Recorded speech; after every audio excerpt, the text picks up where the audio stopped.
Hello students, myself Professor Jaya Agarwal from Pimpri Chinchwad College of Engineering, Nigri, Pune. In our last lecture on transformer, we studied about the different losses taking place in a transformer. Also, we have studied that how these losses vary with respect to load, and then we studied about the calculation of efficiency and regulation, and in the last part we studied about the direct loading test which is conducted on a transformer to know the practical efficiency and regulation of a transformer. Now proceeding with the next topic, today in this lecture we'll be talking about the rating of a transformer, the equivalent circuit of a transformer, and on the last topic we'll be studying about the auto transformers. So let us begin. So proceeding with the first topic of today's lecture, that is rating of a transformer. What do you mean by rating of a transformer? Rating of a transformer is nothing but the maximum amount of voltage that you can apply across the winding of a transformer and the corresponding amount of maximum current that flows through the windings. The rating of a transformer is generally specified by the manufacturer on the nameplate. Now the question is, what is the rating of the transformer, or how is the transformer rated? The transformer is rated in VA, that is volt into amperes, which can be or kVA or MVA in the higher form. All the other electrical equipments on the contrary are rated in watts. Now the question arises, why the transformer is rated in VA and not in watts? The rating of the transformer basically depends upon the temperature rise that takes place. The temperature rise in a transformer depends upon the losses taking place in a transformer. As we all know, there are two types of losses taking place in a transformer, with the iron losses and the copper losses. The iron losses are dependent upon the applied voltage V, and the copper losses are dependent upon the primary current and the secondary current. So, since the losses are dependent upon voltage and current, your transformer rating is given in volt into amperes. Now the question still remain unanswered, that why the transformer is not rated in watts. VA into cos phi equals to watts, right? That is, now the what is cos of phi? Cos of phi is nothing but the power factor. Which power factor? It is the load power factor. The losses taking place in a transformer are not at all dependent upon the power factor. So, since the losses are not dependent upon the power factor, the power factor is not contribute, or the load is not contributing to the temperature rise. The type of load is not contributing to the temperature rise. Therefore, the transformer is rated in VA and not in watts. In the previous slide, we have seen that the transformer is rated in VA or kVA or MVA. Now, what does that VA rating means? For example, suppose if I say I have a 5 kVA transformer, then it means that the product of V1 into I1 should not exceed 5 kVA. As we all know that practically transformer operates at very high efficiency, and if we neglect the losses in that case, we can state that the rated input in kVA at the primary is equals to rated output in the kVA at secondary. So mathematically we can write that kVA rating of a transformer is equal to V1 into I1 equals to V2 into I2. Now, how is this kVA rating important to us? The kVA rating of a transformer can be used to calculate the full load primary current and the full load secondary current. The full load primary current is given by the formula kVA rating upon V1, and the full load secondary current is given by the formula kVA rating divided by V2. Now, how is this full load primary current and secondary current important? For example, if I say that after calculation I find out that the full load primary current of my transformer is 5 ampere and the full load secondary current of my transformer is suppose 9 amperes, then what does that mean? It simply means that if the full load primary current is 5 amperes, then the maximum amount of current that my primary winding can withstand is 5 amperes. And if in case the current exceeds 5 ampere, then it may damage the primary winding. Similarly, if I say the full load secondary current of my secondary winding is 9 amperes, it means that the amount of current that my secondary winding can withstand is 9 ampere, and if the current exceed 9 amperes, the secondary winding will be damaged. Now, again revising the same thing, the current is dependent upon what? The current drawn by the primary and the secondary winding is dependent upon the load connected. So in short, we can say that the full load primary and the secondary current gives us the idea about what maximum load can be connected to a transformer without damaging its winding. So now let us proceed to the second topic of today's lecture, that is equivalent circuit of a transformer. Now, before proceeding with how to draw the equivalent circuit of a transformer, first let us understand what is the necessity of equivalent circuit. Basically, equivalent circuit of any electrical machine or device helps us to understand the operation of and behavior of that particular device. Equivalent circuit is nothing but what we'll say deconstruction of the circuit into a simple circuit elements, having the simple circuits element resistor, inductor, capacitors and everything. So let us proceed with the equivalent circuit of a transformer. So now proceeding with the equivalent circuit of a transformer, as you can see in figure A, the diagrammatical representation of the transformer is shown, wherein a core and two winding, one the primary winding and another is the secondary winding. And in figure B, the equivalent circuit of that particular transformer is drawn. Now let us see one by one what are the all the components that are included in the equivalent circuit. If we see on the primary side, in series with the primary winding, we have a resistance R1 and a reactance X1, as well as a parallel branch of current.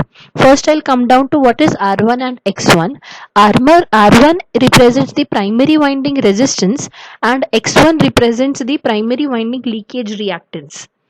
And similarly on the secondary side also we have R2 and X2, wherein R2 is the secondary winding resistance and X2 is the secondary winding leakage reactance.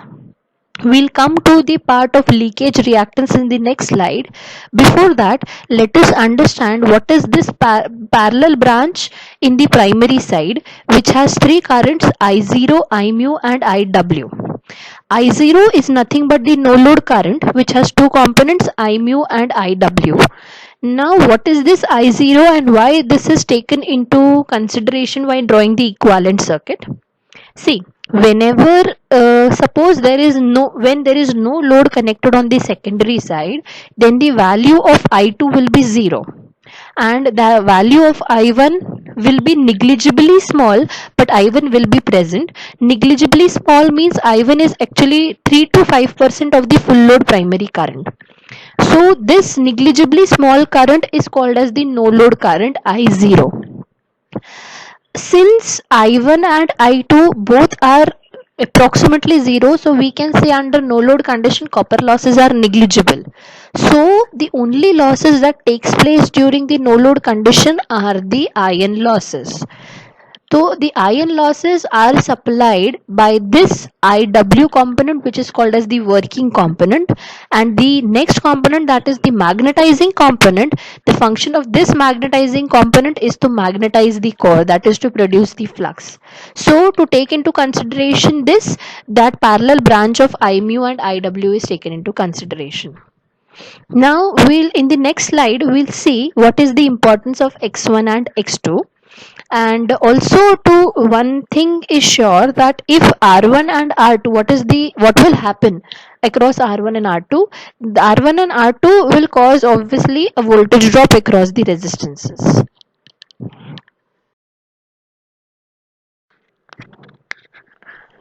Now let us proceed. What is this X1 and X2, and why it is considered in the while drawing the equivalent circuit?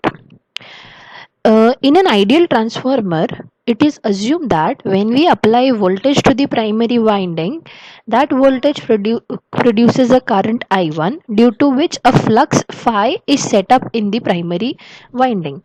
This flux phi links with the primary winding as well as the secondary winding, which leads to the production due to which EMF is induced, E1 in the primary winding and E2 in the secondary winding, due to mutual inductance. Now, in an ideal transformer, it is assumed that all the flux that is produced completely links with the primary winding and the secondary winding. That means there is no leakage flux as in. But in practical transformer, what happens is all the flux does not link with the primary winding as well as the secondary winding. A small amount of flux is always there which does not link, and that flux is called as the leakage flux. Now, what due to since due to the leakage of the flux, the total flux is reduced, and if the total flux is reduced, obviously the EMF induced in the primary winding and the secondary winding in a practical transformer will be less than the EMF induced in the primary winding and the secondary winding of an ideal transformer. So as you all know that EMF induced is proportional to the flux. Since in a practical transformer the amount of flux is reduced, obviously the EMF produced will be reduced. So to incorporate the effect of that reduced EMF, two reactances X1 and X2 are added in the primary and the secondary circuit. Since we all know that across the reactances are nothing, across the reactances there will be a voltage drop. So I can say, to inculcate the voltage drop of to inculcate the voltage drop, reactances are added in the primary and the secondary winding. To sum up, we can say that in a transformer with magnetic leakage is equivalent to an ideal transformer with inductive coils X1 and X2 connected in the primary and the secondary circuits. In the previous slide, we have seen the equivalent circuit of a transformer, wherein resistance and reactances are included in the primary and the secondary circuit. Now, when we need to make transformer calculations, we need to combine the primary and the secondary circuit to analyze the transformer as a whole. Since the primary circuit and the secondary circuit are electrically isolated, we cannot just mere combine them. We need to transfer the parameters, the voltage, current and the impedances on either of the sides. Hence, to make the calculation simple, the equivalent circuit are drawn in two ways. Either all the parameters are transferred to the primary side, or all the parameters are transferred to the secondary side. So once when the parameters are drawn, are referred to either of the side, the simplified diagram of the transformer is as shown in the figure. It will just have one equivalent resistance, one equivalent reactances, two ports. One will be the input port and another will be the output port. Input port will be the wherein the supply voltage will be connected, and the output port wherein the load will be connected. So now let us proceed how to refer the parameters to the primary side or the secondary side.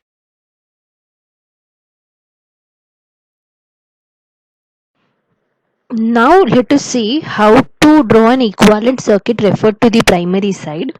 As you can see in the figure, all the parameters of the primary remains the same, that is V1, R1, X1, I0, I mu, IW. but all the parameters of the secondary side, that is the secondary current, the secondary resistance, the secondary reactance, and the EMF, E2, as well as the voltage drop across the load, they are written as I2 dash, R2 dash, X2 dash, and E2 dash, since they are referred to the primary side. Now we need to see how to obtain the values, how to mathematically obtain the values of all these secondary side parameters. E2 dash is nothing but the primary equivalent secondary induced EMF, and it is given by the formula E2 by K, wherein E2 is the secondary induced EMF when it is on the secondary side, and K is nothing but the transformation ratio, that is V2 by V1 equals to I1 by I2 equals to N2 by N1. Then I2 dash is given by the formula K times of I2.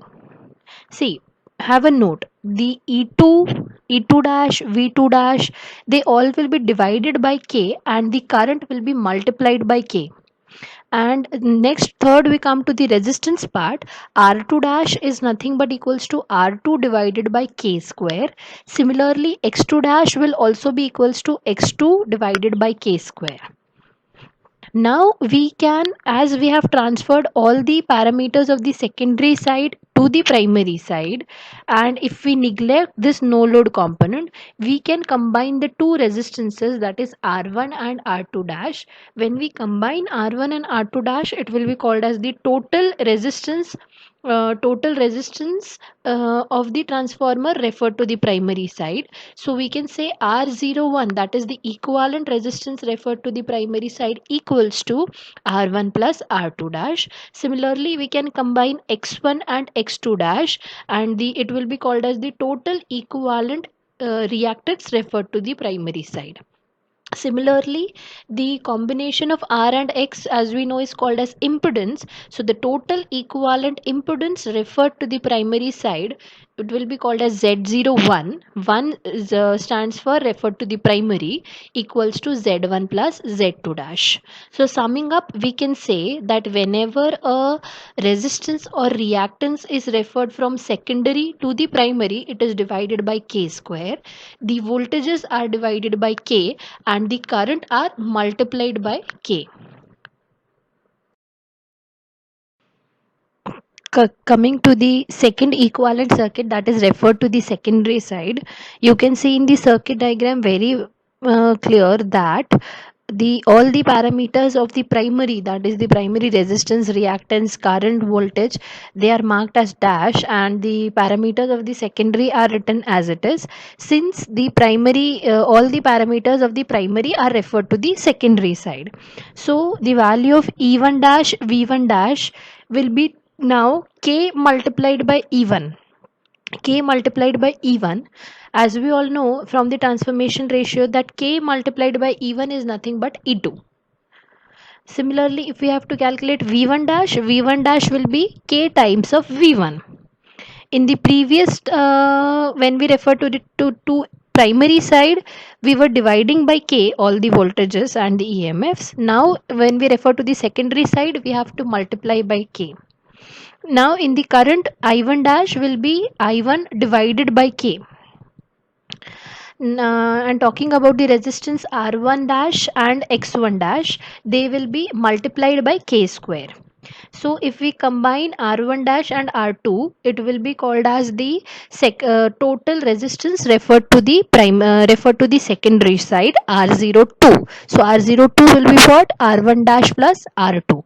Similarly, the total reactance referred to the secondary side, X02, will be X1 dash plus X2, and the total impedance, the combination of combination of resistance and reactance, will be called as the impedance. So the total equivalent impedance referred to the secondary side, that is Z02, will be Z1 dash plus Z2. So summing up about the equivalent circuit, we can say that in a transformer, the equivalent circuit consists of primary winding resistance R1, leakage reactance X1, and leakage reactance X2, and resistance R2 on the secondary side. For making the calculation simple, what it is done is either all the parameters are referred to the primary side or they are referred to the secondary side. Coming to the last part of today's lecture, that is auto transformer. Auto transformer is also a transformer which has only one winding, part of a winding which is common to both primary winding and secondary winding. Auto transformer is different from two winding transformer in the aspect that the primary winding and the secondary winding are not electrically isolated. Now, if we can see in the figure, two auto transformer is shown. Figure A is nothing but a step down auto transformer, and figure B is a step up auto transformer.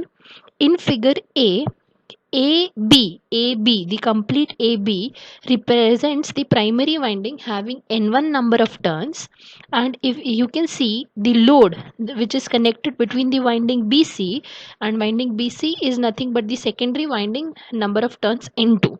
Since number of turns of the primary are greater than the number of turns of the secondary, we can say that the transformer is a step down transformer. This transformer is different from the two winding transformer in the aspect, again I'm repeating, the primary and the secondary winding are electrically coupled, they are not isolated, they are electrically as well as magnetically coupled. In figure B, the number of turns of the primary are lesser than the number of turns of the secondary, that is why it is a step up transformer. Now coming to the point that how is this transformer different from the two winding transformer? In two winding transformer, the power is transformed from the primary side to the secondary side inductively. Inductively because the two windings are not electrically connected. So the power is transformed inductively due to mutual inductance, mutual induction. But in case of auto transformer, as you can see in figure A, the winding BC is common. The winding BC is common to both primary side and secondary side, and the part of AC is only for the primary side, and it is not connected to the secondary side. Hence, we can say that in an auto transformer, power is transformed both inductively as well as conductively. Coming to the advantages of auto transformer, there must be a question that if two winding transformer exists, then what is the need of auto transformer? The first and the foremost important advantage of an auto transformer is the copper required is less. Now, how the copper required is less? As a part of winding is common to both the primary winding and the secondary winding, the material which is used for making of the winding is nothing but copper.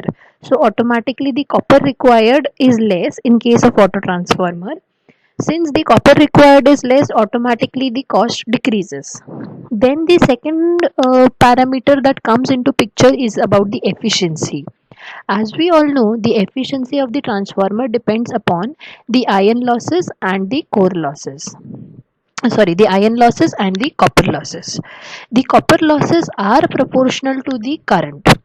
In auto transformer, the current that flows in the winding is in the secondary winding. If you refer to the previous slide, the current that flows in the secondary winding will be I1 minus I2. So if the net current is decreased, automatically the copper losses that takes place reduces. And coming to the core losses, since the core, what do we say, the material is reduced, automatically the core losses will also reduced, hence in all increasing the efficiency of a transformer. So we can say that if I have a 5 kVA auto transformer and a 5 kVA two winding transformer, obviously the efficiency of auto transformer will be greater. Then the third advantage of an auto transformer is it provides better voltage regulation. Since the if you remember about the equivalent circuit, the voltage drop across the resistance and the reactances will be less. Since there is only one winding, there will be only one resistance and one reactance.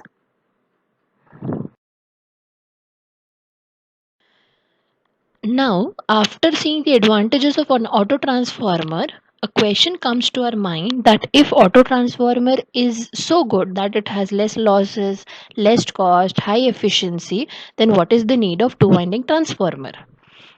So auto transformer have some advantages, but it has some disadvantages as well.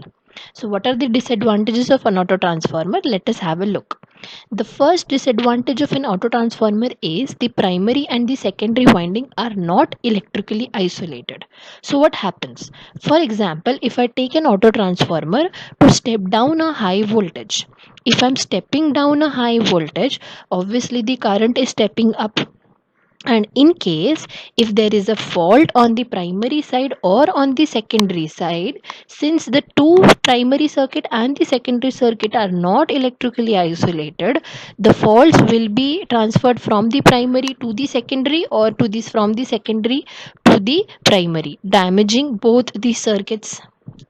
Now the second disadvantage of auto transformer is if in case the secondary winding is kept open circuited, that is no load is connected on the secondary side, then what will happen? Automatically I2 stops flowing. Since I2 is not flowing, and the primary current will also stop flowing, and the transformer action will stop, and whatever voltage we have applied across the primary winding will appear, full voltage will appear across the secondary winding, trying to damage the secondary winding. The third disadvantage is if in case there is a short circuit condition in the secondary side. Short circuit means large amount of current flows through the secondary winding, then your primary winding will also be damaged. But if we have a two winding transformer, and if there is a short circuit on the secondary side, there are less chances that your primary side of a two winding transformer will be damaged, since both the circuits are electrically isolated. The last disadvantage of an auto transformer is since both the windings are connected electrically, the neutral connection is common between the two windings, and earthing of the secondary winding automatically earths the primary winding. So that is a big danger from earthing point of view. Now, although auto transformer has some disadvantages, it also has some advantages. So, depending upon the application, a user can decide whether to use a two winding transformer or to use an auto transformer. So, the first application of an auto transformer is when in laboratories. If you people have must remember, we use a demer, that is nothing but an auto transformer, so that we can apply a variable voltage to our experimental kits. The second is the auto transformer is used in transmission systems, wherein the transmission voltage is different than the whatever the standard voltage is, because for standard voltages we have two winding transformer, but in some places the transmission voltage is slightly different than the standard voltages, so auto transformer is used to step up or step down that voltages. Then also in transmission system only, to provide a small boost to the distribution cable, the auto transformer are also used, because voltage drops across the reactances and the resistances of the transmission line. As well as transformers, your auto transformers are also used in single phase and three phase electrical locomotives.